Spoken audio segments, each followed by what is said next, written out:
Oi, pessoal, bom dia, boa tarde, boa noite, não sei em que momento que vocês estão ouvindo aí esse episódio. Esse é o podcast Simplificando Digital, daqui da Vise. Eu sou a Tabata e para contribuir hoje com o tema, eu trouxe aqui o Elcio, o Igor e o Wellington. Pessoal, vocês querem se apresentar aí? Começar aqui, meu nome é Wellington, sou coordenador aqui na Vise e desenvolvedor também, né? Então, prazer aí participar desse evento. Eu sou o Elcio, eu sou fundador aqui da Vise, sou diretor da empresa e sou programador também.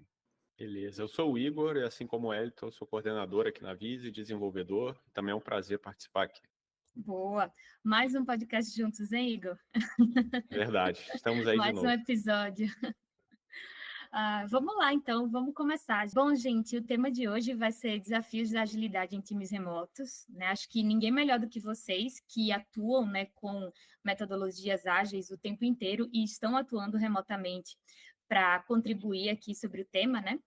E eu vou começar fazendo uma perguntinha sobre o pré-pandemia, né? Que é como que foi a experiência de vocês com metodologias ágeis antes do trabalho remoto se tornar uma regra, né? Uma norma. Como que era para vocês? Olha, eu tive uma experiência, assim, com metodologia ágil, presencial, e assim, eu diria que a maior diferença é o contato mesmo, né? Ali no dia a dia mesmo, ali você precisa tirar uma dúvida, você vai na mesa da pessoa e pergunta lá, vocês podem ir para uma sala ou mesmo ficar na mesa, né, e discutir uma solução, mostrar ali, né, na tela mesmo o que está sendo desenvolvido, tirar dúvida, até reuniões costumavam ser mais rápidas, né, principalmente a de daily ali, né, porque você ficava literalmente em pé, né? E não fazia sentido você ficar enrolando muito ali. Ali não era um momento de ficar tirando dúvida e tal, era mais para ter uma noção como estava caminhando, como se tinha algum tipo de empecilho ali no projeto, né? Mas assim, as coisas tinham essa dinâmica diferente, né? Mas foi essencialmente isso. Você comentou lá que você teve só uma experiência? Foi a única que você teve Com presencialmente? com agilidade, isso, presencial sim, foi uma. Legal, legal. As outras foram tudo waterfall mesmo, sem agilidade. Eu ia comentar sobre isso, que eu acho que o desenvolvimento de software como um todo mudou, né? Não foi só a parte do ágil, né? Mas você tinha muito, igual o Wellington falou, né? Mais esse contato um pouco mais próximo. Você tinha aquele, no caso do Scrum, por exemplo, você tinha aquele quadrinho, ou do Kanban, né? Você tinha aquele quadrinho com post-it que você pegava a sua tarefa e tal. E hoje em dia é tudo software, né? E eu noto bastante esse detalhe das reuniões, né? Antigamente eram mais curtas, porque você tinha o desconforto de ficar em pé e tal, um monte de gente na sala, às vezes falava ao mesmo tempo, coisa que no digital é mais difícil, né? Mas, por outro lado, você também tinha a parte boa, que ele também citou, que é você poder ir ali na sala do seu colega ou na mesa do lado ali, cutucar ele e falar, pô, me dá uma ajuda aqui, ó, me tira essa dúvida e tal. Então, isso era bem bacana. Você comentou dos quadrinhos, eu lembro quando a gente trabalhava 100% presencial lá na Vise, em que a gente tinha aquele espaço, você lembra, Elcio? E eu via os quadrinhos com os projetos lá, né? Tipo, cada fase de cada projeto, era muito legal ver isso. Lembro sim, lembro sim. Eu vivi várias fases do desenvolvimento de software, né? Eu comecei a trabalhar com análise estruturada, trabalhei com processo unificado. Vocês conhecem processo unificado? Já ouviram falar desse troço? Você está denunciando a idade, hein, Elcio? Eu não. Processo unificado é uma metodologia baseada em UML para você fazer análise de sistema. Então, você faz todo um processo de levantamento de requisito, de modelagem, de documentação, antes de escrever a primeira linha de código. Você define o software inteiro primeiro, antes de escrever a primeira linha de código. E quando eu saí desse negócio, né, lá para fundar minha primeira empresa, antes da Vise, sabe? A gente estava muito inconformado com isso. E a gente foi buscar no mercado, e por aquela época, a gente não encontrou o Scrum, os modelos ágeis, nada disso. Acho que tudo isso era muito novo ainda, né? Então a gente saiu do processo unificado para nada. Literalmente nada, assim. Conversa com o cliente e vai construindo aí. E eu vou dizer para vocês que nada era muito melhor do que o que a gente tinha antes. Então, quando eu encontrei os métodos ágeis, que eu vi que alguém pegou esse nada que eu estava fazendo, e não, só sai construindo aí, e tentou criar jeitos de fazer isso organizados, mas sem aquele peso que a gente vivia no passado, para mim foi refrescante. Foi adoção imediata, assim, não tive dúvida. Boa.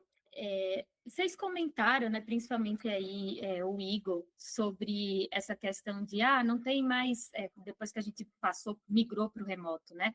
Não tem mais aquela possibilidade de você pegar, simplesmente passar na mesa de algum colega e, enfim, né, e tirar alguma dúvida, enfim. O que é que vocês acham, além disso, né, que mudou, assim, na agilidade das equipes quando o trabalho se tornou remoto? Eu acho que a Para gente mim, comentou aí, né? Pode falar, Igor.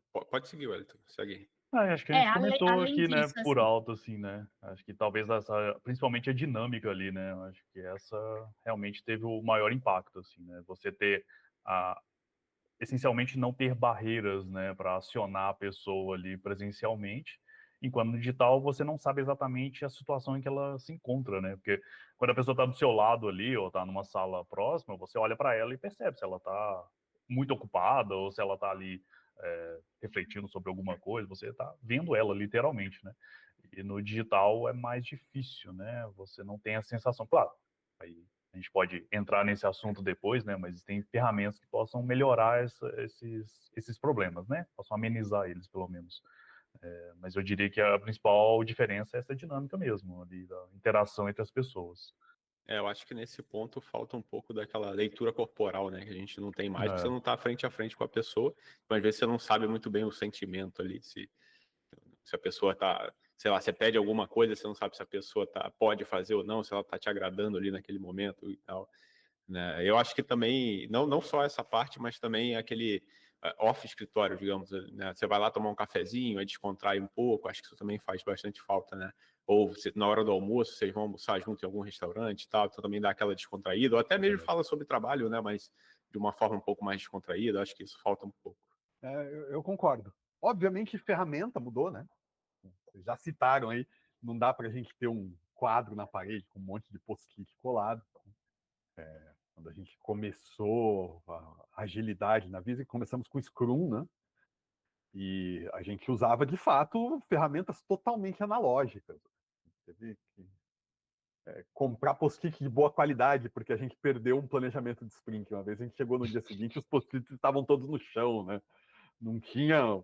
Aquilo não estava num software e tal. Então, obviamente, muda a ferramenta, né? Mas muda a dinâmica, muda as dinâmicas de trabalho. Vale lembrar que a agilidade não é uma única coisa. É óbvio que a gente vai citar Scrum, porque a gente usa bastante Scrum na Visa, e não em tudo, não em todos os projetos, mas usa bastante Scrum aqui e tal. Mas agilidade não é sinônimo de Scrum, agilidade não é uma única coisa, tá? Então dá para ser ágil, remoto, vai ter dinâmicas diferentes, jeitos diferentes de trabalhar. Mas aí vocês acham que a agilidade está funcionando melhor ou pior remotamente? É melhor quando você está presencial ou remoto? Essa pergunta é difícil, né? É difícil. Eu acho que tem pontos positivos e negativos de cada lado, né? Essa pergunta é difícil porque ela começa com uma definição ruim, que é o que é melhor e pior? Melhor para quem? Né?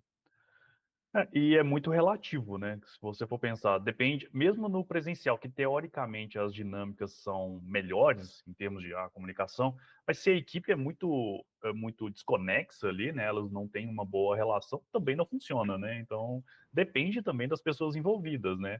Não adianta nada você ter a pessoa ali presencialmente, mas toda vez que você vai tentar pedir ajuda e tal, ela está indisponível, ela não quer te ajudar e tal, enfim, cria uma desculpa ali para não te auxiliar naquele momento. Então, assim, acho que também depende da equipe. Não existe o melhor, né? Existem as melhores partes e as piores partes, né? Nos dois. Acho que não tem como colocar o melhor, né?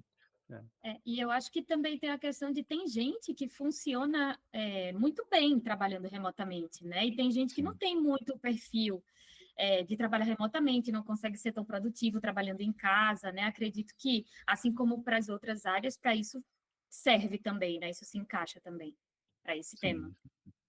Obviamente você perde em comunicação e colaboração. Né? tá todo mundo junto, na hora que você precisa de criatividade para resolver um problema, é muito mais fácil se você está presencialmente reunido. Mas você ganha em produtividade individual, sabe? O fato do sujeito não ter que gastar em São Paulo, ter que gastar 2 horas no trânsito para chegar no escritório e 2 horas para voltar, que era a realidade de muita gente da Vise quando a gente tinha um escritório presencial, sabe? E o pessoal vinha de regiões diferentes, então não adiantava eu mudar o escritório para algum lugar, ia ficar longe para alguém, não tinha jeito, né? Então, a produtividade individual aumenta, a produtividade do time como um todo, na experiência da Vise, aumentou, sabe? Mas é claro que você perde em comunicação, em colaboração, uma coisa compensa a outra. Você falou de comunicação, Elcio, e aí me veio assim, o que é que você considera assim, que são os maiores desafios na comunicação para os times ágeis, né, que trabalham com metodologias ágeis e estão remotos? O manifesto ágil, né, que a gente vai falar de agilidade, a gente não tem que falar sobre livros de Scrum e tal. Eu sou fã de Scrum, tá, gente? Mas eu preciso sempre lembrar isso, né? O livro de Scrum é um cara que pegou lá e tentou fazer do jeito dele. Do mesmo jeito que XP é muito legal, é um cara que pegou e tentou fazer do jeito dele e tal. O manifesto ágil, ele tem os princípios, e isso é muito mais legal. Porque você vai ter que adaptar o método que você for usar, a metodologia ou framework que você for usar para a sua realidade, né? Então tem que entender os princípios. Um dos princípios do Manifesto Ágil diz que o método mais eficiente para você transmitir informações entre a equipe é uma conversa face a face. Então, quer dizer, quando você botou os times remotos, você automaticamente diminuiu a eficiência da comunicação. Se os caras do Manifesto Ágil estavam certos, você diminuiu e a experiência mostra que sim. Então, para mim, esse é o primeiro grande desafio. E aí eu imagino uma escala de gradação entre agilidade na comunicação. O jeito mais ágil que tem é você ir lá, cutucar o ombro do cara e falar: tem um minuto? Deixa eu te mostrar um negócio aqui. Pega um pedaço de papel, rabisca junto e tal. Não tem ferramenta para isso online. Sabe? Não tem. Às vezes eu abro um diagrama no Draw.io, que é um software de fazer desenhos, tal, eu começo a desenhar online, mas é lento, é complicado, sabe? Você pegar um pedaço de papel, rabiscar juntos, é um negócio que não tem preço. Né? Tá remoto, não dá para fazer isso. Então, qual que é o segundo melhor jeito? É uma reunião no Meet, né? no Teams, no que você estiver usando aí, em que você está vendo a outra pessoa ali, câmera ligada, está conversando, compartilha a tela, mostra, tenta resolver o problema junto. Uma sessão de trabalho conjunta, sabe? Aí quando fala de reunião, a gente já logo pensa no negócio improdutivo, tá? Mas não estou falando de uma reunião agendada, com uma pauta, não é? Você chamou um colega e falou: estou com um problema aqui, vem resolver comigo, sabe?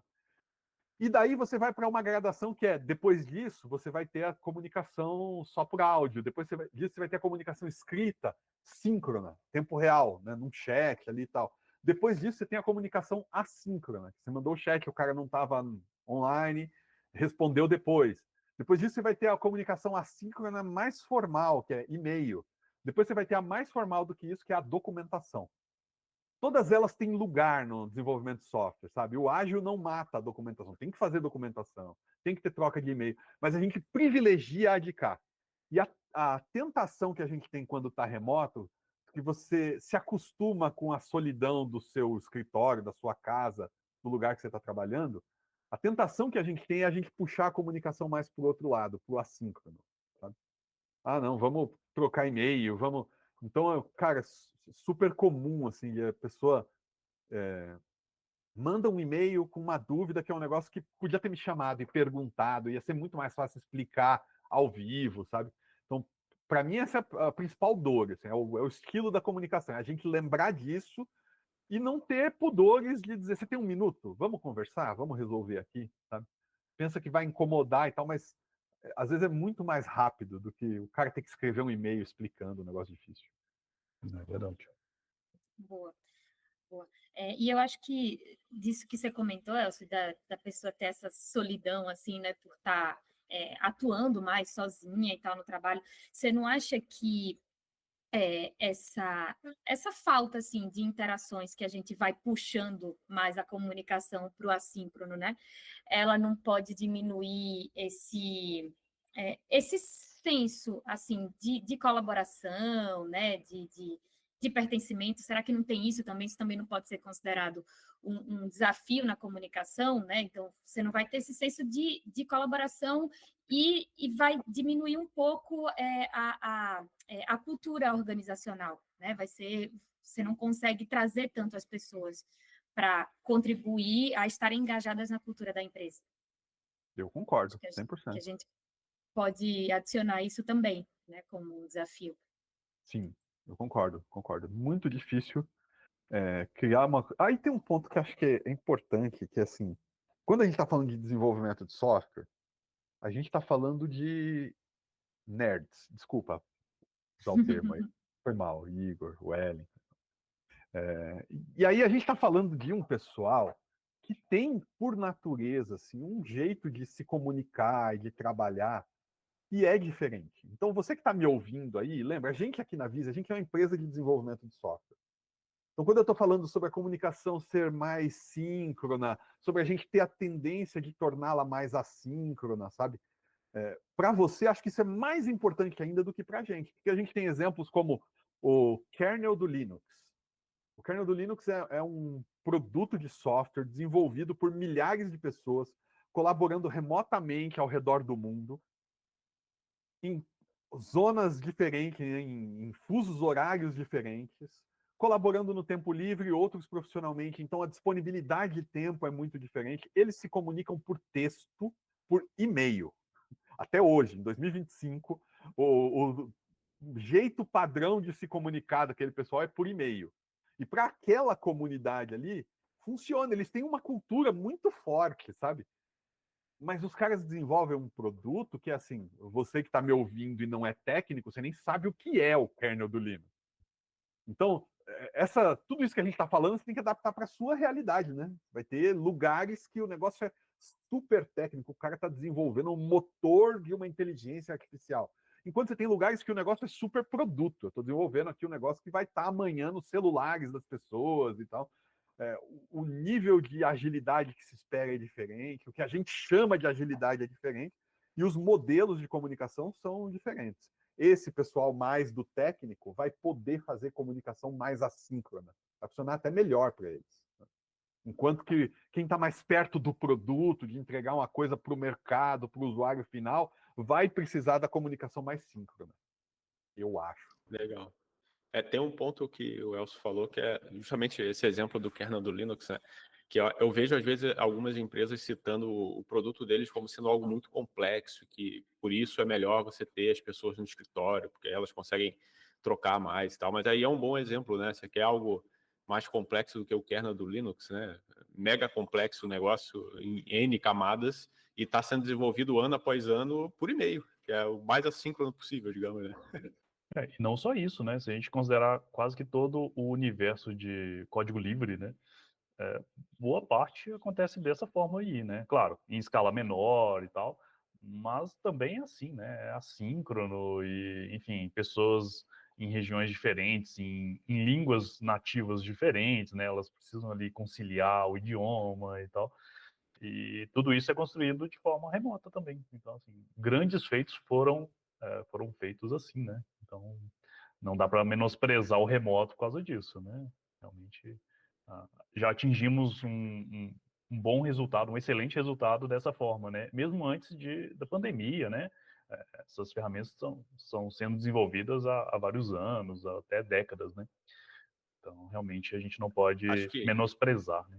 Acho que menos, até antes da popularização da internet como ela é hoje, né? Porque se você pegar o kernel do Linux lá nos anos 90, sim. Lá começou o desenvolvimento e eles já faziam dessa forma, né? Sim, mas ali quando a gente pega o início, anos 2000 por aí, né? Então você já tem diversos projetos ali, pelo menos o início de grandes projetos, né? Pelo menos que a gente tem hoje, grandes frameworks e etc. GNU, Gnome, KDE, Mozilla, são softwares assim que são o fundamento de muita coisa que a gente está rodando hoje aí, né? Sim, linguagem de programação também, né? Então, eu ia citar isso, linguagem de programação, né, cara? A base de tudo lá é desenvolvida remoto, né? Você não consegue desenvolver, às vezes, um software remoto, né? Tem uma coisa estranha aí. Exatamente. Boa, boa. Vocês usaram esse exemplo que a comunicação assíncrona funciona muito bem, né? Mas de uma forma geral, assim, vocês acham que essas ferramentas assíncronas, elas atrapalham ou elas ajudam, ou elas contribuem na agilidade? Acho que, de novo, depende de quem está usando, né? Assim, acho que ali, se o time ele tem essa liberdade de comunicação, eu acho que funcionaria síncrono e assíncrono. Assim, acho que a gente, digamos, tem que imaginar que a ferramenta assíncrona ou síncrona, ela começa com ferramenta, né? Ela é só um meio de atingir o objetivo. Então, Exato. no fim das contas, o que importa é a equipe, né? Agora, como elas vão se comunicar, é o que o Elcio comentou também, né? A própria equipe, se ela estiver bem engajada, tiver a cultura ali da empresa, ela mesma molda o jeito de resolver os problemas, né? Então, a ferramenta é só uma ferramenta, é um jeito de chegar lá, mas as pessoas vão dar um jeito de chegar lá, independente se moram em países diferentes ou estão lado a lado ali presencialmente, tanto faz. Elas vão dar um jeito de resolver o problema se tiver esse engajamento, essa interação entre elas, né? Tem um outro princípio do Manifesto Ágil, que é construa os projetos ao redor de pessoas, ou com base em pessoas motivadas, engajadas e talentosas. Dê a essas pessoas as ferramentas, dê a elas um meio ambiente que seja livre para elas trabalharem e deixe elas resolverem o problema, sabe? Então, me preocupa um pouco quando a gente vai conversar. Ferramentas assíncronas ajudam ou atrapalham? Geralmente, se você está perguntando isso, geralmente, tá? Pode não ser o seu caso que está me ouvindo aí, mas geralmente quem está perguntando isso está interferindo demais na dinâmica do time. Entrega a ferramenta para o time. Pessoal, dá para falar ao vivo aqui, ó, pelo Meet, pelo Teams e tal. E dá para falar assíncrono, né? E a gente tem um board, a gente tem um software de gestão que tem como colocar a documentação aqui. E deixa o time resolver, sabe? O que vai para onde, de que maneira e tal. Eventualmente você pode ter algum requisito de negócio, alguma coisa que você precisa que esteja documentado, e aí isso tem que ir aqui e tal. Mas não cria processo, não cria restrições ao time. Ferramenta assíncrona ajuda ou atrapalha? Importa responder isso, sabe? Entrega para o time. Se ajudar, eles vão usar. Acho Deixar que no ele fim das se contas, como o adaptar. Elton meio que falou, o time ele vai se adaptar e vai acabar agindo da forma que ele desempenhar melhor, né? Ele vai, é um organismo vivo ali, né? Ele vai evoluindo, né? E vai achar o caminho certo, né?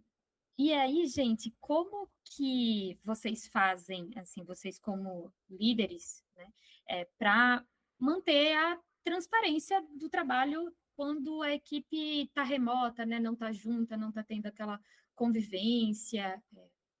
Como que vocês fazem para isso? Bom, eu trabalhei muitos anos no escritório presencial, né? E eu já conheço todos os métodos que o pessoal usa no presencial para não trabalhar, sabe? Então, é um negócio que o pessoal. Eu não vou falar o nome da empresa aqui, mas os colegas falavam: fulano tá brincando de page up, page down. Ele abriu uma tela de código lá e tal, e o cara não conseguia produzir, estava desmotivado, não sei lá o que era e tal, sabe? Aquele sujeito que é o gatilho mais rápido do Oeste no Alt Tab, né? O chefe entrou na sala, o Alt Tab tá na tela do código ali e tal. Tem a conversa do tá compilando, né? Poxa, tá compilando agora com linguagens de script e tal. Você tem um pouco menos dessa conversa. Tá rodando os testes, tá? Tá Então, publicando. assim, Eu eu estou não sei tentando se o entender do fato de que o ter. Elcio está falando, de page up e page down. É o seguinte, o cara abre uma tela com código, sabe? E ele fica olhando pro código, ele dá page up e page down. Então a tela sobe e desce e tal. Parece que ele tá trabalhando, que ele tá Entendi. fazendo alguma coisa, mas a cabeça dele tá em outro lugar, ele tá longe, tá pensando na vida, sei lá o que é e tal. Então é assim, Entendi será agora. que trazer o pessoal pro trabalho remoto tirou transparência? Ou será que a gente tá olhando no lugar errado? Não sei. Como é que vocês Boa. fazem, Igor, Wellington, Eu para quero ver de vocês também. enxergar, sabe? Pô, Uhum. tem alguém me enrolando aqui. Porque, cara, sejamos sinceros, assim, a gente na Visa tem o privilégio de ter uma equipe maravilhosa, sabe? Mas todo mundo já teve um colega de trabalho que era o enrolão, né? E num time ágil, é aquela coisa, o enrolão, ele está junto com o time, a gente avalia o time, não a pessoa individualmente, e ele vai levando, e o time vai carregando aquele cara, né? Sim, Como vocês sim. lidam com isso? Eu acho que tem muito do. Assim, quando você tá com um time, né? Você meio que conhece os integrantes ali, por mais que o cara seja novo ou não, com o passar do tempo, você vai conhecendo as pessoas, né? Mesmo estando remoto. Então, assim, são vários pontos, né? Então, tipo, tem as entregas que a pessoa faz, o tipo de pergunta que ela tem, o tipo de dúvida, né? Se você costuma ver ela ajudando ou não, né? Quando você tem sessões de planning, por exemplo, ela está explicando alguma coisa, ela se intromete ali, ela dá uma solução. Então, isso tudo eu acho que vai formando ali o meio de como que você avalia a pessoa, como é que você sabe se ela está te enrolando ou não, sabe? Quando a pessoa fica muito neutra, assim, já é um sinal de que tem alguma coisa de errado, assim, né? Então, você vai fazer uma dele, aí a pessoa fala, não, tá tudo bem. Ok, então segue. Aí chega amanhã, não, tá tudo bem, tá caminhando aqui, ok, mas que mais, né? É só isso? Porque, assim, dificilmente tá tudo bem, né? Você precisou enfrentar algum problema, precisou resolver alguma coisa e tal, tá tudo bem mesmo? E aí, quando você, talvez ali, encerra a dele, ou encerra essa reunião e parte para um individualizado ali, né, uma reunião individualizada, e aí você pergunta mesmo, né, não, compartilha a tela aí, deixa eu ver o que que você está fazendo, aí você percebe que ela não está fazendo nada, né, todo aquele progresso, entre aspas, que ela teve ali ao longo da semana, não é nada, né, ela realmente não está desenvolvendo, não está produtiva, e aí tem uma série de coisas, né, porque às vezes a pessoa pode estar passando por um momento ali complicado, ela pode simplesmente não estar afim mesmo, né, de fazer, e é nossa responsabilidade conseguir resolver isso também, né? Então, entender ali se a pessoa está passando por uma dificuldade, ou mesmo é uma questão dela, né? Ela tem dúvidas, tem coisas que impedem ela de avançar ali, não tem nada pessoal, é profissional mesmo, mas ela tem receio de perguntar ou de chamar ali um colega, algum, né? Enfim, alguém ali da equipe para ajudar, porque ela tem a ideia de que ela está atrapalhando, né? Como ela está abaixo, digamos assim, né? Ela está menos envolvida ali com o projeto, acabou de chegar na empresa, por exemplo, ela se sente meio excluída, né? Do time, enfim, pode acontecer também, né? Então ela acaba não querendo perturbar os outros e vai ficando para trás, né? E é ruim também isso. Acho que tem um momento da carreira da pessoa também, né? Então, por É, exemplo, essa questão que o Wellington citou, a pessoa às vezes não querer incomodar, né? Não querer tirar dúvida, porque de repente acha que a dúvida é boba. Eu vejo muito isso no pessoal que é sim, mais júnior, né? Tá começando agora, ou tá migrando de área para outra, né? Então ele acaba tendo meio que esse sentimento. Eu acho que é o nosso papel também informar essa pessoa, né? Deixar ela ciente que não, você não está incomodando, você está ajudando, né? A gente é um time, né? Então você tem que perguntar, pode perguntar à vontade. E aí, falando dessa. Falar, isso me mostra assim, um fator que eu acho que é importante, porque a gente não sabe quem está nos ouvindo, né? Que tipo de time tem e tal. Times de desenvolvimento precisam de lideranças técnicas. Sabe? Quem lidera tecnicamente o seu time ali tem que ser alguém que também é o líder do time em termos de negócio, de carreira. A liderança do time tem que saber, cara, olhar uma tela de código, entender o que o cara fez, se está trabalhando bem ou não. Se você não tem alguém técnico capaz de fazer isso, liderando o time, né, e tentando ajudar quem está com dificuldade, e que está envolvido na decisão de eventualmente, poxa, essa pessoa aqui não serve para esse time, a gente precisa trocar. Como é que você vai conduzir isso se não tiver uma liderança técnica, sabe? Então, isso é essencial, né? Verdade. Com essa deixa, será que não seria interessante você explicar um pouquinho como é que funciona na Visa? Porque eu acho que é um modelo que funciona muito bem, né? Uhum. Acho que vocês dois podiam explicar melhor do que eu, né? O Igor e o Wellington são coordenadores de projeto. Então, eles fazem o papel. Aqui na Visa a gente não tem, acho que a gente vai falar disso mais para frente aí, ainda nesse podcast. Mas a gente não tem, por exemplo, um agilista, um Scrum Master. A gente simplesmente não tem esse papel aqui, sabe? Quem cuida de que a gente tenha cerimônias ágeis, tem um método de funcionamento ágil, é o time. Quem facilita que o time faça isso? O coordenador do projeto, sabe? O coordenador do projeto é essa liderança técnica que está ali olhando e falando o time está funcionando bem, as coisas estão indo, alguém precisa de ajuda. Ele é um técnico, ele sabe o trabalho. Ele está ali, está programando com o time, ele conhece as dores de fato. Ele não é alguém de negócios que estudou livros sobre agilidade, chegou ali para fazer. A gente acredita nesse modelo porque, cara, quando você vai ler lá o Manifesto Ágil e vai ver os caras que assinaram o Manifesto Ágil, sabe? Tá lá o Martin Fowler, Bob Martin, o Uncle Bob, né?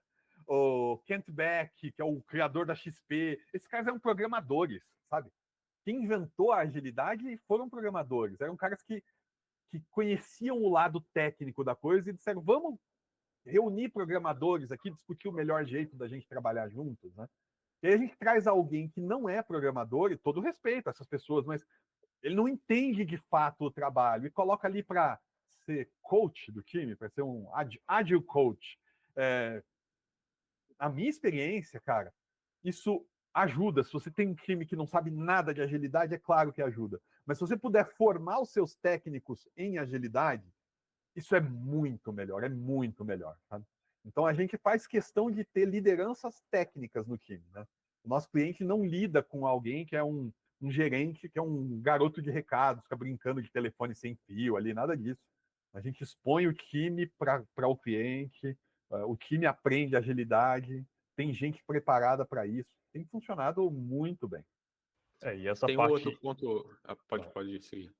Não, e essa parte de menos intermediários é literalmente a agilidade que a gente tem, né? Então, quanto menos pessoas você tem naquele processo de decisão, é melhor, porque você tem a decisão mais rápida. Então, a vantagem de seguir nessa direção é que o cliente ele tem uma dúvida, ele tem uma demanda, ele conversa com a gente e nós já avaliamos o impacto daquilo tecnicamente e tanto para o negócio também, né?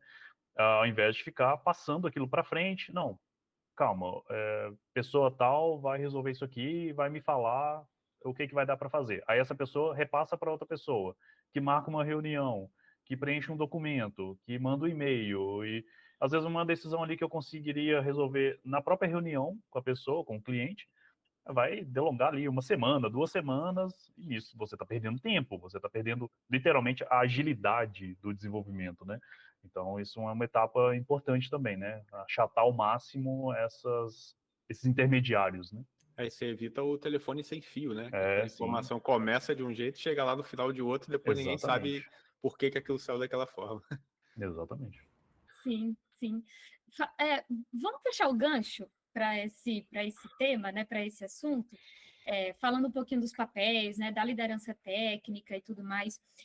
Vocês acham que o trabalho remoto ele mudou a dinâmica, né, desses papéis, assim, por exemplo, do Scrum Master, do PO, né, que são papéis aí fundamentais quando a gente está falando de metodologia ágil? Olha, acho que mudou. Mas assim, a gente, de novo, né? Eu acho que a gente também consegue, usando as ferramentas adequadas ali, né? Com a interação boa entre os membros da equipe, a gente também resolve esse problema. Não se tornou um problema, simplesmente mudou o jeito de comunicar, né?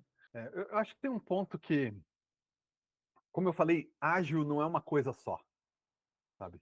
Então, eu vejo em muitos lugares aí que as empresas têm um Scrum Master profissional, alguém que se certificou em Scrum e vem para cuidar de que as coisas vão funcionar e tal. E tem PO profissional, alguém que é especialista em produto e tal. Esse especialista em produto é quem fala com o cliente real e traz as coisas, e o time trabalha do jeito que o Scrum Master ou que o Agile Coach manda, sabe? Isso, para mim, é um modelo que, como o Wellington falou, cria intermediários, sabe? Então, e aí, de novo, cara, ágil não é uma coisa só. O que funciona aqui para a Vise pode não estar funcionando para você que está me ouvindo aí, tá?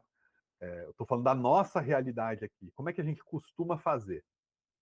O demandante, a pessoa que a gente trabalha por projeto, né, contratado por empresa e tal. O demandante é alguém do negócio, alguém que tem capacidade de tomar decisão real, sabe? Então eu não tenho uma pessoa fazendo o papel de product owner que é um gestor de produto profissional que vai entrevistar quem realmente toma a decisão. Quem é o PO no nosso papel? É quem realmente toma a decisão. É quem está pagando a conta de fato. Né? Essa é a pessoa com quem eu quero falar. E quem vai falar com essa pessoa? O time. Não é o Scrum Master, sabe? A gente tenta deixar isso leve, então o remoto facilitou muito essa dinâmica, porque a gente faz daily, é realmente 15 minutos. Então, o cara fala, pô, mas eu vou ter que ter tempo, não sei o que. Você pega um cara que está lá envolvido no negócio e tal. Mas quando ele entende a vantagem disso, ele entende que ele vai bloquear 15 minutos da agenda dele todo dia ou a cada 2 dias, dependendo do tipo de projeto. E que isso vai fazer com que ele não tenha que fazer longas reuniões aprovando um negócio que ele não viu e chegou diferente do que ele pensava e tal. Ele percebe que ele economiza tempo. Ele percebe que, não, cara, eu estou fazendo aqui no dia seguinte, o cara me mostra e é aquilo que eu pedi mesmo. Se não for, eu peço, ele conserta rapidinho. Simplifica muito as coisas, sabe?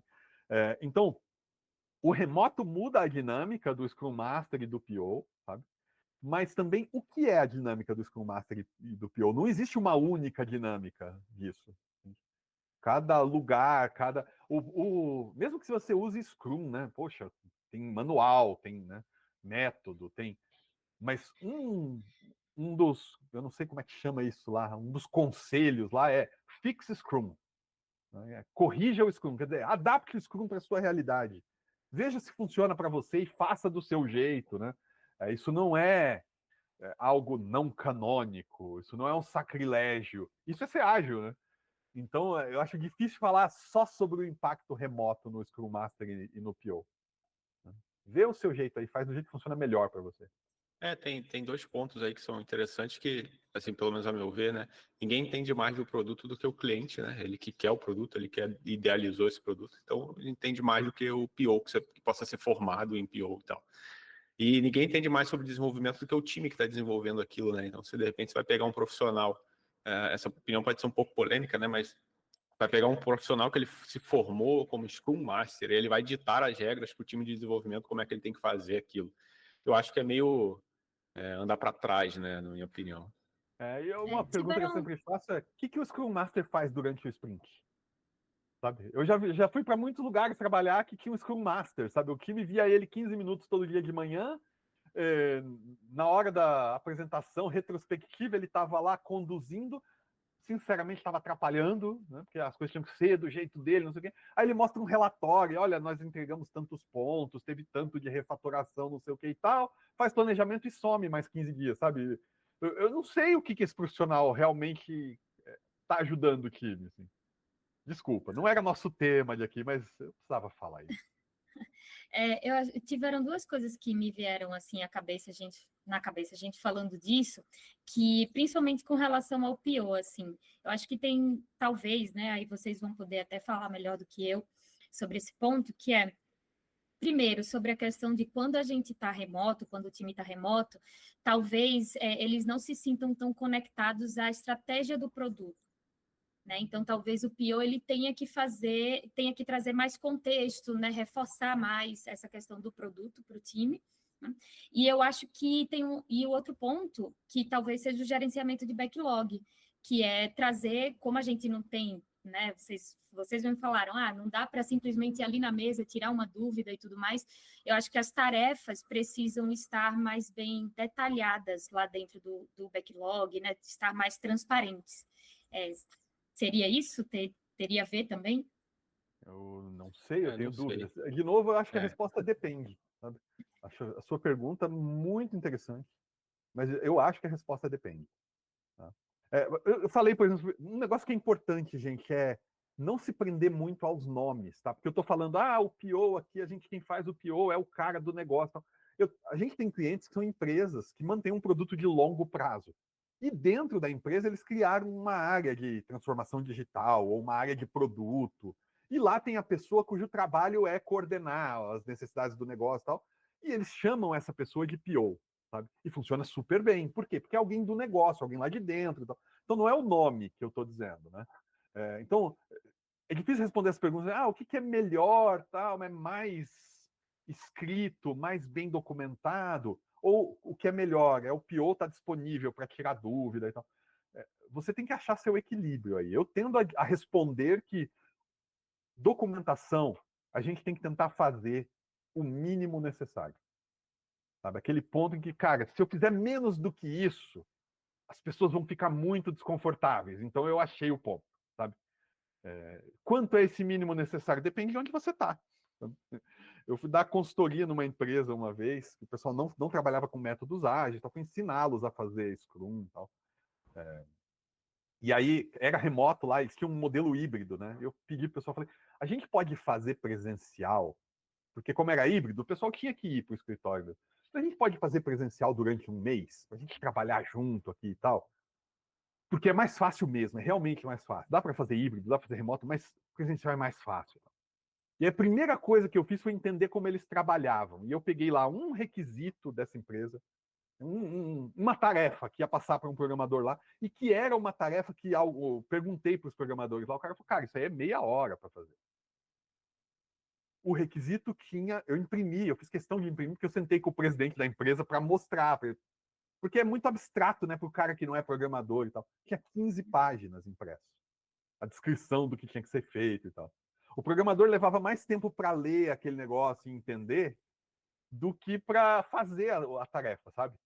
Então, eu acho que vale o que os caras do Manifesto Ágil disseram. Mesmo que você está remoto, mesmo que o programador está lidando, é a nossa realidade da Visa, a gente está o tempo todo lidando com negócios diferentes. A gente está num dia atendendo um provedor de internet, no outro dia está atendendo uma indústria de geladeiras, no outro dia está atendendo um banco. Mesmo assim, eu acho que a melhor forma de comunicação é falar, é conversar, uma conversa face a face, explica ali e tal. E o time vai sentir quando, cara, isso aqui eu preciso escrever, isso aqui tem que ser escrito. Sabe? Vai nascer naturalmente. Legal, legal. Falando de produtividade, gente, quais que são as métricas, né, que vocês acham ideais, que vocês utilizam aqui dentro da Visa e tudo mais, para que, assim, né, que fazem mais sentido para medir aí a produtividade do time, dos times remotos, né?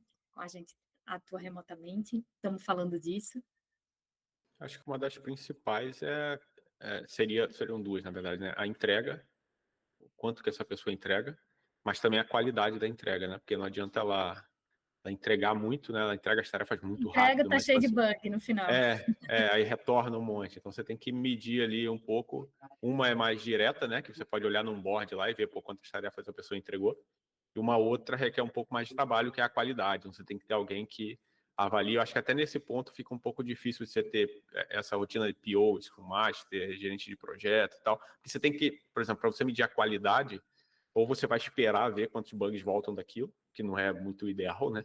Ou você vai ter alguém que vai, de fato, ler ali aquele código, saber, e inclusive ensinar para as pessoas, né? Você vê um erro, então é uma oportunidade de fazer com que aquela pessoa melhore, né? Porque 90% das vezes, pelo menos nos nossos casos aqui, de repente a pessoa nunca passou por aquele problema, então ela tem um pouco de falta de experiência ou nunca usou aquela ferramenta, e aí uma simples instrução ali, ela começa a escrever código muito melhor, começa a entregar com muito mais qualidade e rapidez, né? Então esse processo todo, ele é autoalimentado, né? Você passa a analisar o que está sendo feito, você já tem uma ideia de quantidade de entrega, qual que é a performance daquela pessoa, e você consegue, inclusive, ir melhorando a performance das pessoas com o passar do tempo. Né? E aí, de novo, entra a agilidade, né? Porque se você demora muito tempo para avaliar o resultado, né? Aí talvez já seja até tarde demais, né? Mas Sim. ali, por exemplo, se você tem uma entrega parcial, por exemplo, né, a cada 2 dias, vamos supor, e a cada 2 dias você consegue avaliar se o que foi desenvolvido nesses 2 dias está funcionando como deveria ou não está. O próprio PO, ele está avaliando ali na dele, ele está testando de vez em quando. Então ali você já tem um feedback muito rápido, né? Então chutando, né? A cada 2 dias, 3 dias, enfim, ele te dá um feedback, olha, o que você me entregou aqui não funciona. E aí você sabe quem fez, né? E aí você avalia se aquilo ali realmente foi uma questão de, às vezes a regra não estava tão clara, né? Às vezes a informação não foi passada claramente, ou se de fato a pessoa ali ela interpretou mal, né, faltou habilidade. Então, assim, a própria agilidade nos ajuda a ter esse senso de produtividade, né, no sentido que o Igor falou, né, não só volume, né, mas também qualidade. Eu acho que esse processo é adaptativo, né? Então, por exemplo, você pode começar fazendo, sei lá, eu vou fazer uma PR aqui de tempos em tempos, né? Vou fazer um pull request, né? Eles vão ter que fazer um pull request e vai sofrer uma análise de um ou mais programadores do time para a gente ver se tem algum problema. Mas ou você pode fazer um pair programming, por exemplo, você pode ter um programador mais sênior fazendo um pair programming com um programador mais júnior e ajudando ele. Então, tem várias técnicas que você pode ir usando no decorrer do tempo, né? Para ir tanto analisando quanto melhorando o desempenho do time. Né? Ô, Igor, será que todo mundo que está ouvindo a gente sabe o que é um pair programming? Não sei, viu? Boa Explica pergunta. aí, explica aí. Basicamente é você programar junto com a pessoa. Então você tem duas pessoas olhando para o mesmo problema ali, e aí no remoto a gente basicamente compartilha a tela um com o outro, né? E aí você vai, geralmente, por exemplo, no meu caso, geralmente quando eu estou com uma pessoa que tem uma senioridade menor que a minha, eu falo, ó, vamos desenvolver. O que você faria aí? Aí essa pessoa vai dando ideias, eu vejo se faz sentido, se precisar eu corrijo ela, e a gente vai escrevendo código junto dessa forma e vai seguindo, né? Legal. E na minha opinião, a gente está falando aqui de trabalho remoto e tal. Pair programming em remoto eu acho mais fácil.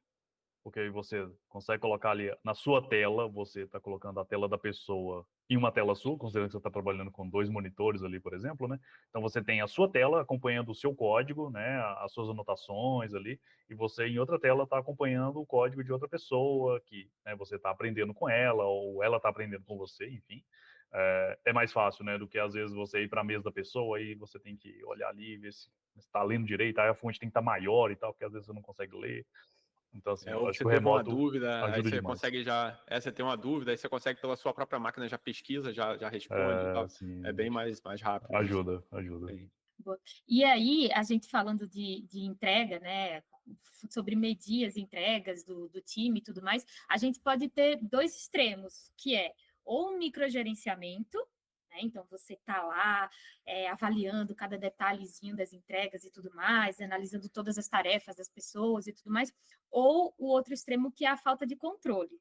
Né, se você não conseguir medir bem, digamos assim, essas entregas, ou até como o El falou, sobre, tipo assim, se você não for ágil, né, logo, aí depois pode formar uma bola de neve, se você não for ágil nessas análises, né, nessas medições, digamos assim, nessa mensuração. Então, como que, para o trabalho remoto, né, como evitar a gente chegar ou no microgerenciamento ou na falta de controle? Como que vocês fazem para equilibrar bem esses 2 pontos, atuando remotamente? Quando você perguntou sobre que métrica faz sentido, né? O Igor e o Wellington responderam aí assim, sem pestanejar. Faz sentido a entrega e a qualidade da entrega. Né? Isso faz todo sentido. O Manifesto Ágil diz que software funcionando é a medida primária de progresso. Então, na minha opinião, sendo remoto ou sendo presencial, se você tem um time de desenvolvimento de software, você tem que assumir um compromisso muito sério com a entrega de software funcionando.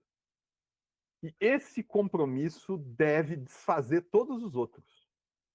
Então, como é que eu vou evitar o microgerenciamento? Time, o que eu preciso é de software funcionando.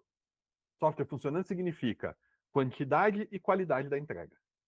Preciso que vocês me entreguem software que funciona, que não tem bug, que é seguro, que não vai dar problema, que escala, que atende às necessidades do negócio. Isso vai conduzir todo o resto do trabalho, sabe? Se você for fazer, se você conseguir entregar em 2 ou 10 horas, não me importa. Infelizmente, a gente até falou disso no podcast sobre futuro do trabalho, né? A Sim. nossa legislação não permite que seja tão assim o negócio, sabe? Eu realmente gostaria de chegar nesse extremo. Mas a nossa legislação não permite isso. Mas o que a gente vai fazer? Olha só. Esse é um dos motivos pelos quais a gente quer ter lideranças técnicas, sabe? Porque todo o processo de desenvolvimento, toda a cultura que vai ser criada, toda a dinâmica do time tem que ser motivada para uma coisa: a gente vai entregar software funcionando. A cada final de sprint, a gente entrega uma versão nova do software. A gente entrega coisa real, testável, usável no mundo real.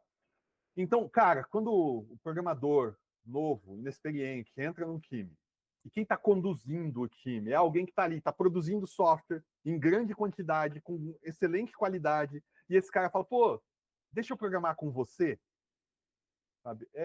Isso é muito bem recebido. Sabe? O time olha no final e vê, gente, a gente entregou tudo que a gente planejou, olha quanto a gente entregou, olha quanto o produto evoluiu. Isso cria uma cultura em que esse time vai fazer qualquer coisa para entregar software funcionando e de qualidade. Então é só isso que eu vou medir. É só isso com que eu vou me preocupar. O resto tudo, naturalmente, eu vou fazer aquilo que a legislação exige, sabe? Então, o cara tem que ter uma certa documentação, tem que assinar um NDA, tem que ter não sei o que de ponto, tem que fazer treinamento de LGPD. Beleza, faz essas coisas mas eu vou manter isso no mínimo necessário, que é o que a legislação exige de mim, o que a burocracia empresarial exige de mim. Mas o que eu vou controlar, o que eu vou gerenciar? O output. Eu controlo, gerencio o output. Entendeu? Eu não quero saber, no caso do remoto, eu não quero saber se o cara está trabalhando de cueca. Gente. Eu não quero saber. De verdade, em boa parte das reuniões, eu faço questão de não querer saber nem se ele está com a câmera ligada. Entendeu? Já vi empresa que, não, vamos ligar a câmera e tal. Tem momentos que é legal ligar a câmera, pô, você está fazendo uma retrospectiva, ver o cara falando, porque é um momento ali que o cara vai falar de sentimento, né?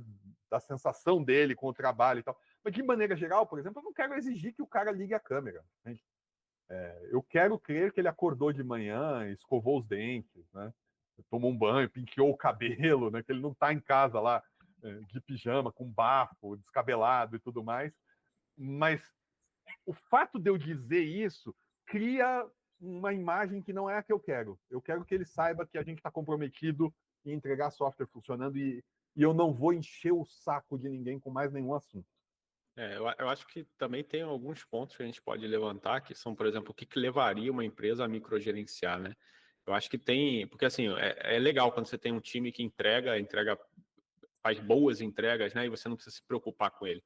A gente também tem o outro lado, em que a gente tem empresas que das duas, uma, né? Ou ela já tem um modelo ali, ela já tem uma cultura de microgerenciar as coisas, porque de repente ela não é da área de software, ela não sabe como é que funciona, ou ela tem times que não entregam tão bem, e ela sentiu a necessidade de fazer isso, então ela vai impor isso ao time, né? Então, de repente, você pode ter pessoas muito boas ali, só que a empresa onde elas estão está impondo o microgerenciamento, você vai ter que fazer, né? Ou então, por outro lado, você pode ter um time que não é tão preparado, né? Então, você tem um time mais júnior, por exemplo, que não tem essa noção de como fazer as coisas bem. E aí, de repente, a empresa vai ver isso como uma fraqueza ali, ou como interpretar isso de maneira errada, né? O time não está entregando e tal.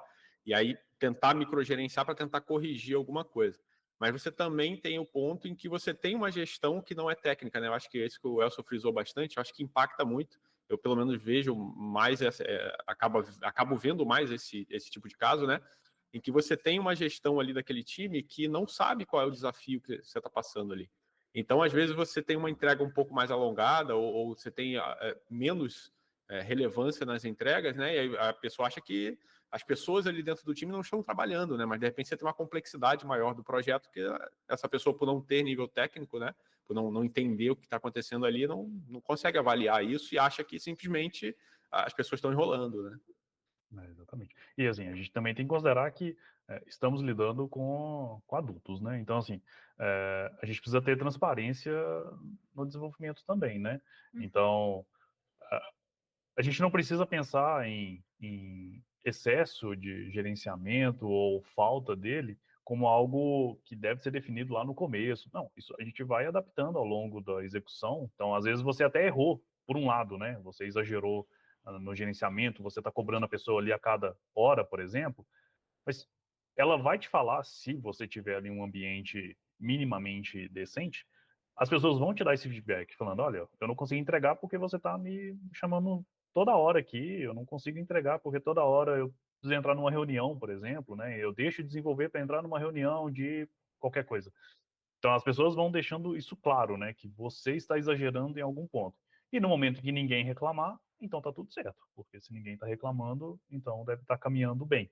E aí você vai acompanhando as métricas, né? Como a gente comentou já, para ver se de fato não tem nada escondido ali, né? Uma pessoa que não está contando alguma coisa ou algum fator ali que você não está considerando, mas a gente sempre considera que temos pessoas adultas, né? São pessoas que precisam ser responsáveis pelo que ela está fazendo e que ela vai ser, assim, vai ter um mínimo de honestidade com o restante das pessoas, né? Tanto da equipe, quanto, enfim, gestão, cliente, né? Então, acho que o fato de ter transparência entre todas as partes é essencial também, não somente no remoto, né? No presencial também, mas isso tudo como uma gestão de projeto é extremamente importante, né?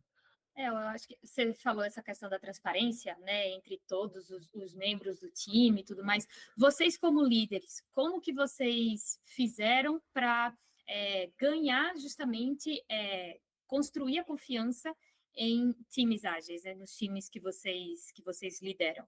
Eu acho que é uma parte importante é deixar todo mundo envolvido. Então, uma coisa que a gente sabe que normalmente não funciona, apesar que pode ser que funcione na sua empresa e você que está ouvindo, mas você separar a equipe. Então, virar uma coisa do tipo, eu recebo a informação, eu penso em como resolver e agora eu vou lá e converso com a equipe falando, olha, vamos resolver esse problema dessa forma aqui. E aí as pessoas estão ouvindo, as pessoas da equipe estão ouvindo de mim o problema. Então, já aconteceu ali um telefone sem fio, né? Então, eu já perdi uma parte da informação porque se elas tiverem uma dúvida, eu vou ter que perguntar de novo o cliente, ou eu vou gerar a solução, ou eu vou resolver, sendo que eu não tenho posse do produto, né? Eu não respondo pelo produto com, né, o cliente mesmo, é ele que vai sentir os efeitos. Então, manter a transparência, isso ajuda também. Então, vamos fazer um planejamento, vamos definir quais serão as atividades que vão ser feitas, quais os problemas estão acontecendo aqui com o sistema, com o software em si. Equipe inteira, cliente e equipe. Aí a equipe está ouvindo lá direto do cliente, ele reclamando, olha, por exemplo, eu estou tendo muita lentidão aqui quando eu acesso, aconteceu esse problema, aconteceu isso. Então, as pessoas estão ouvindo a reclamação direto do cliente, não sou eu falando, é o cliente. Então, elas começam a sentir ali, de fato, qual que é a sensação do projeto. Então, elas vão acompanhando se as coisas estão caminhando bem ou não, mas não de mim. Elas estão ouvindo de quem realmente está pagando por aquilo, né? Então, novamente, a gente coloca aí a condição de que as pessoas são responsáveis, né? São adultas e reconhecem isso. Então, quando ela escuta lá do cliente que existe um problema, que aconteceu um problema, e aí ela associa que, por exemplo, aquela entrega foi ela mesma que fez, ela se sente responsabilizada por aquilo também, né? Ela não é a única culpada, mas ela sente o peso do que ela faz no produto final, né? Então, isso tudo vai gerando um senso de responsabilidade e de transparência também, né, entre a equipe. Eu acho que isso ajuda bastante na comunicação ali, em realmente entregar algo útil, sabe? Em que as pessoas realmente, as pessoas que desenvolvem, né, elas consigam ver o que elas fazem ali no dia a dia, a parte pequena, né, do quebra-cabeça, mas lá no final, né, quem realmente usa, quem realmente paga por aquilo, né? Acho que tem um ponto bem interessante, até eu ressaltaria, que é a confiança, né? Você tem que ter confiança no seu time, expor ele para o cliente realmente, para ele tirar dúvida. Muitas das vezes você está ali num cenário que você está levantando destroços ali, vamos dizer, de um bug que aconteceu, né? Então você está levantando material para poder consertar, ou você está entendendo uma funcionalidade nova que vai ter que existir a partir de agora. E às vezes uma outra pessoa do seu time, ela vai ter uma dúvida ali naquele momento que nem passou pela sua cabeça, e isso já vai agilizar bastante o processo, porque você não vai precisar voltar depois, perguntar de novo, etc e tal. Um outro ponto é você passar a responsabilidade, né? O time está lá. Então, se as pessoas querem se envolver, querem melhorar o processo, vamos dar essa responsabilidade para elas, né? Deixa elas conversarem com o cliente. Eu acho que isso só vai agregar, né, no final das contas. Acho que tem um ponto que é importante a gente tocar, porque a realidade da Visi é muito diferente de boa parte das empresas do mercado. A gente tem um processo de recrutamento que está funcionando muito bem. Então, o Wellington e o Igor, acho que não falaram de um ponto que é importante, porque dói pouco aqui para eles, né? Mas, cara, nem todo mundo serve para trabalhar remoto. Eu falei disso quando falei no futuro do trabalho e tal, né? E aí, quando você está falando de um time ágil, é papel do líder do time ajudar o time no processo de expelir quem não serve. Porque quando você coloca um time ágil para trabalhar junto, tem uma premissa importante ali, que é o sucesso é sucesso do time e o fracasso é fracasso do time. Quando o time vai apresentar a retrospectiva lá no final, a apresentação da sprint para o cliente, vamos mostrar o que a gente fez e tal. Se a gente conseguiu, nossa, fizemos a sprint, parabéns, é sucesso do time inteiro. Não conseguimos entregar, é fracasso do time inteiro. O time não pode ter essa postura de, cara, eu fiz a minha parte, mas fulano não fez a dele. Só que, é claro, se o time está carregando alguém, sabe? E aí eu sei, na realidade da Visa, isso é um pouco distante e tal, mas acontece muito no mercado aí, sabe? O time está carregando alguém. Então, você tendo uma liderança que é técnica, que consegue olhar e entender o problema, entender o que está acontecendo, ele vai conseguir ler isso, ele vai conseguir ler na retrospectiva também os problemas que o time está tendo. e vai conseguir fazer essa avaliação individual para poder, eventualmente, trocar alguém, sabe? Para poder tentar ajudar, tentar ver se resolve e tal, e, eventualmente, trocar. É injusto para com o resto do time, é injusto para com as pessoas que estão trabalhando, você manter alguém ali que o time está carregando essa pessoa, sabe? Está fazendo por ela e tudo mais. Então, esse negócio de confiança no trabalho remoto, a política tem que ser, a gente contrata adultos, o Wellington falou umas 3, 4 vezes, as pessoas são adultas, a gente contrata adultos, cara. E se você, assim que 1, 2, 3 vezes, que você está sendo enrolado, né? Porque, cara, aconteceu na pandemia um monte de histórias aí do cara que tinha 3 empregos, né? Ao mesmo tempo, simultâneo e tal. Então, se você sentir que você está sendo enrolado, demite. Tá? Por quê? Porque você não está lá. Aí esse negócio que não dá para microgerenciar no remoto. Se você não tiver esse nível de confiança, não tem remédio, não tem o que fazer. Tá? Vai buscar alguém em quem você possa confiar. Sinto muito. É assim. Pelo Mas menos acho eu que... enxergo assim. Uhum. Mas acho que aí também tem um outro ponto, né? Você tem que, acho que, também avaliar um pouco se o problema é você ou se o problema é o time, sabe? Você que eu digo no sentido da empresa, sabe? Sim. Será que a empresa está microgerenciando, ela está enxergando um problema que não existe? Ou será que realmente tem um problema? Porque se você for só partir para o lado de, beleza, o time não está legal, vou demitir. Você vai ficar rotacionando Vai demitir pessoas o time ali. todo, né? Uhum. Você vai ficar girando pessoas e nunca seu problema vai ser resolvido, porque não existia, o problema não era ali, né? Você está apontando para o lado errado. Né? Não, essa solução que eu estou dando é a extrema, sabe? É a extrema. É assim, você vai criar uma cultura dentro do seu time de entrega, você vai trabalhar junto. A ideia de ter a liderança técnica é maravilhosa, sabe? É um cara que não está lá apontando e falando, vão, pessoal, é um cara que vai na frente e diz, venham comigo, né? Então isso faz toda a diferença. Não? Você viu que não funcionou, você vai tentar entender. Né? Às vezes é um cara talentosíssimo, vai ser muito valioso tê-lo ali, mas ele está num momento difícil, porque às vezes é um problema, inclusive, seu, né? Na hora de passar as coisas, de delegar, não foi direito. Então você vai insistir 1, 2, 3 vezes e tal. Mas é importante ter essa consciência de que o nível de tolerância no remoto tem que ser menor do que no presencial, sabe? Porque você tem que ter confiança. E é um negócio que não tem a ver com talento, não tem a ver com habilidade, tem a ver com caráter, sabe? É uma posição de impotência. Quando um cara está no remoto e ele quer te enganar, o que você vai fazer, né? Ele não está numa linha de produção, né? Apertando parafuso e tal. Então, toda função remota é uma função de confiança. Tem que ser, sabe? Legal, legal. E vocês acham que o modelo remoto ele trouxe mudanças na forma como são feitos os planejamentos, planejamento de sprint, planejamento de backlog, como que vocês poderiam fazer essa comparação assim entre o presencial e o remoto? Um de cada vez. As ferramentas mudaram, né? Assim, não tem jeito, igual eu comentando aí, né? Dos post-its e tal, muda a dinâmica, né? Acho que, de novo, a gente volta no ponto da dinâmica ali, né? Da interação entre os membros da equipe. Mas, de novo, não existe um melhor ou pior, né? Existe um jeito diferente de resolver o problema, né?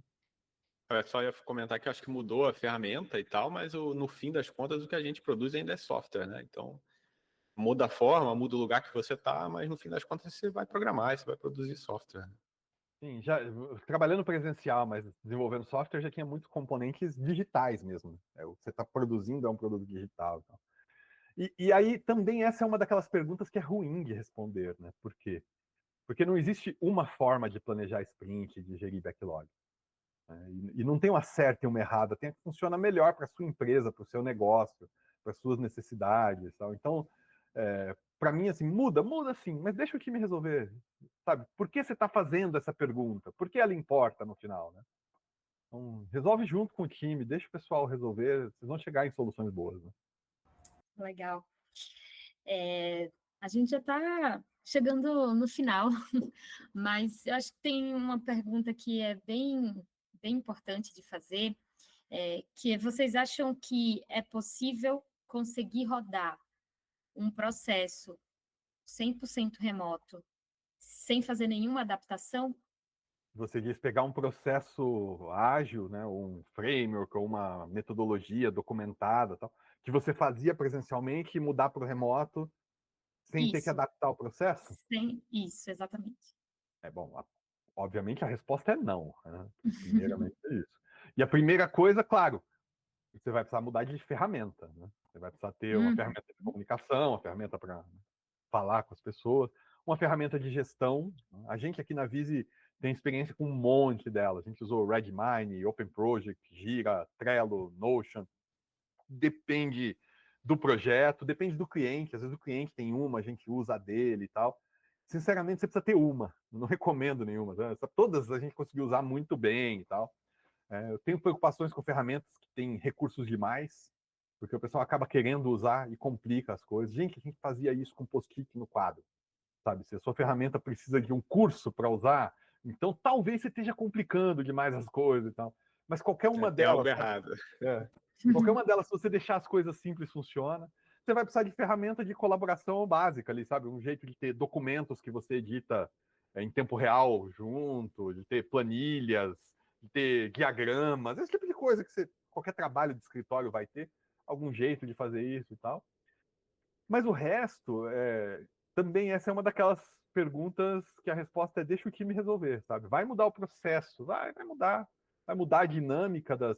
Quer ver um negócio da dinâmica que muda completamente?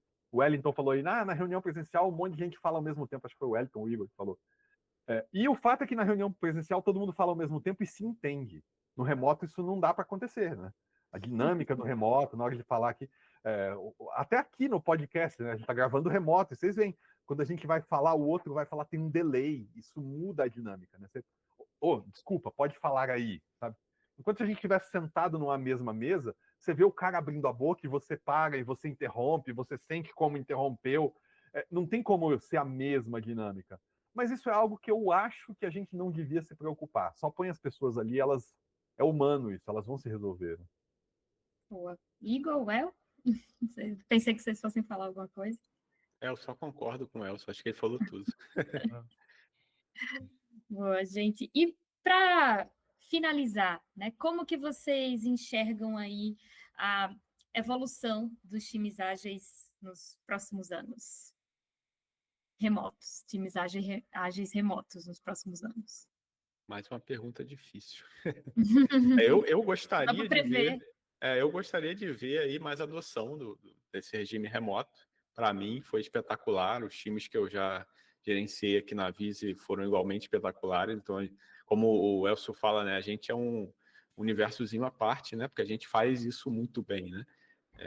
Não sei se todo mundo consegue, né? Eu imagino que não, mas a gente faz isso muito bem. Então, pelo menos aqui na Visa, a gente não vê isso mudando nem tão cedo. Então, eu gostaria de ver isso como uma tendência de mercado, mas infelizmente o que a gente tem visto recentemente são algumas empresas até bem grandes fazendo o caminho inverso, né? Voltando para o escritório, ou pelo menos híbrido, né? Também algumas 100%, né? Então, não sei, é uma pergunta realmente difícil. Eu vi que, assim, depois, quando a pandemia acabou, teve muita empresa que adotou o híbrido, mas agora, mais recentemente, tá, essas que já estavam híbridas, né, estão voltando 100% presencial, segunda a sexta. E, cara, assim, nem tudo pode ser remoto e nem toda empresa pode trabalhar remoto. Tá? Produtos, culturas, jeitos de trabalhar que vão exigir o presencial. E só está tudo bem, assim, é bom que exista essa liberdade, sabe? Não pode obrigar as empresas a ser remotas, não. Tem um livro que eu queria recomendar aí para quem está ouvindo, que é o Rework. É do mesmo pessoal que escreveu o Getting Real, né? Eu acho fantástico. E o eles Getting trabalham. É muito bom. Então, o Rework é o livro deles sobre trabalho, sobre modelo de trabalho. Né? Legal. E é muito interessante que eles trabalham remoto, espalhados pelo mundo, em fusos horários diferentes. Né? E são caras que fazem um trabalho super ágil, né? Eles falam sobre ter pouca documentação, sobre entregar software funcionando. Para mim, eles são uma referência bem interessante, sabe? E aí tem coisas que eles falam lá, por exemplo, cara, quando você vai para o remoto, você pode ter os melhores profissionais do mundo. Quando você está trabalhando híbrido ou presencial, né? E híbrido e presencial, nesse aspecto, é a mesma coisa. Se é híbrido, o cara tem que estar no escritório. Então, ele tem que estar numa distância, né, razoável do escritório ali e tal. Quando você vai para o remoto, você tem a possibilidade de ter gente espalhada. A gente tem gente no Brasil inteiro, já teve gente fora do Brasil, agora sem ninguém fora, mas gente espalhada no Brasil inteiro aqui na Vise. E os caras lá, por exemplo, tem gente na Europa e nos Estados Unidos trabalhando e tal. Então eles dizem, tem alguns cuidados que tem que ter. Você tem que ter pelo menos 2 horas de overlap, né, de trabalho síncrono. Então alguém vai ter que acordar mais cedo ou dormir mais tarde para o pessoal ter tempo de trabalhar juntos ali e tal. Mas é até bom que tenha trabalho assíncrono também, porque o cara faz a agenda dele, sabe, nesse horário eu estou trabalhando aqui e ninguém lá no escritório vai me chamar, o pessoal já foi dormir e eu sei que eu vou trabalhar concentrado e tal. Isso é um problema do escritório, né? O local de trabalho, o escritório, em open space, naquelas baias, mesas enormes e tal. Aquilo ali é horrível para um trabalho concentrado, que é o que o programador geralmente faz, sabe? Sentar e se concentrar, e tal, um monte de interrupção. Tá? Então, eu vejo que muita empresa vai continuar indo para o híbrido. Esse movimento que a gente está vendo agora, acabou o remoto, é a volta do presencial. Na verdade, isso é só um rebote. Por quê? A pandemia obrigou um monte de gente cujo negócio não permitia ou cuja cultura não estava pronta a ir para o remoto. Aí não funcionou esse pessoal, quer dizer, não, entregou, não sei o que tal, mas tem que voltar agora, porque funcionava melhor presencial e tal. Mas se você pegar os níveis pré-pandemia, o remoto hoje, tem mais gente fazendo remoto hoje do que pré-pandemia. Sim. Aos pouquinhos, as empresas que podem vão adotando. Então, isso vai crescer, sabe? Desenvolvimento de software mesmo, profissional um pouco mais qualificado, gente que pode escolher, tem muita gente escolhendo só trabalhar remoto, muita gente que não aceita vaga presencial, sabe? Então, isso não é a realidade de 100%, remoto não é um negócio que vai dominar o mercado, mas remoto está aí, veio para ficar, vai crescer cada vez mais empresas vão ter que contar. Essa que é modelo presencial, talvez tenha que contar com um modelo meio híbrido de, cara, eu preciso de uns especialistas aqui para trabalhar com o meu time, e esses caras não vêm, só consigo remoto. Tá? Então, a gente vai ver modelos mistos evoluindo aí. E vale lembrar também que, assim, para a empresa adotar um regime remoto, ela tem um esforço ali também, que às vezes ela não está disposta a pagar aquele preço, né? Então, porque é muito mais fácil você ter um regime presencial. Você está vendo a pessoa ali, você pode até arranjar ali as mesas, por exemplo, de uma forma que você consiga ver a tela de várias pessoas ao mesmo tempo. Então, você tem uma sensação de controle muito maior. Isso numa questão de gerenciamento talvez um pouco mais conservadora, seja melhor, né? Porque aí você está vendo as pessoas, você está vendo o que ela está fazendo e, enfim, tem todo aquele controle ali, né? Pode ser que ela não esteja produzindo nada, pode ser que seja o caso lá no começo, né? O page up, page down. A pessoa está simplesmente navegando ali e tal, e a pessoa que está lá fora simplesmente está vendo a tela mexendo e parece que está fazendo alguma coisa, mas ela vai ter essa sensação de que ela tem o controle da situação. E quando ela sai, né, daquele ambiente, ela perde praticamente todo o controle, né? Então ela precisa colocar um esforço ali, dinheiro, tempo, né, dedicação para conseguir fazer aquilo funcionar, né? Então às vezes a empresa simplesmente não quer fazer isso, né? Ou não tem condições de fazer isso e ela simplesmente adota o presencial de novo porque é mais fácil, simplesmente. Tem um né? gap geracional aí, vocês não acham também, né? Sim. Cara, eu vejo meus filhos hoje, o tempo que eu saía de casa para ir jogar alguma coisa na casa dos amigos, sabe? Jogar, eu tô falando de jogar Atari, né? Levar uma fita debaixo do braço para lá e tal, ou de jogar banco imobiliário, de jogar futebol, sabe? Meus filhos estão sentados jogando remoto. Né? Tá ali, eles estão no Discord, conversando.